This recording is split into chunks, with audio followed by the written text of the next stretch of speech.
آج کل کی اولادیں، آج کل کے بچے اپنی ہی والدین سے شکوہ کناہ ہیں، اور دیکھا گیا ہے کہ وہ دوسرے لوگوں کے پاس بیٹھ کے اپنے والدین کی شکایتیں کر رہے ہوتے ہیں. میرے والدین نے یہ کر دیا، میری ماں نے یہ کیا، میرے باپ نے یہ کیا. حالانکہ ہمارے نبی کریم صلی اللہ تعالیٰ علیہ وآلہ وسلم نے ہمیں اسے منع فرمایا ہے.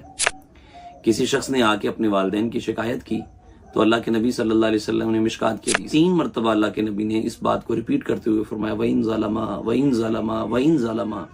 فرمایا اگرچہ تیرے والدین ظلم کریں، تیرے والدین تیرے اوپر ظلم کریں، اگرچہ ظلم کریں. اور ایک حدیث میں لو اخطا لو اخطا لو اخطا 3 مرتبہ دہرایا. والدین اگرچہ ان سے غلطی ہو رہی ہو، اگرچہ وہ خطا پر ہوں، اگرچہ وہ درست نہ ہوں اپنی اس بات میں، لیکن پھر بھی ماں باپ کے ساتھ ہمیشہ نیک سلوک سے ہی پیش آنا چاہیے، اور ہمیں ہر حال میں اپنے والدین کی ان کی اطاعت کرنی چاہیے.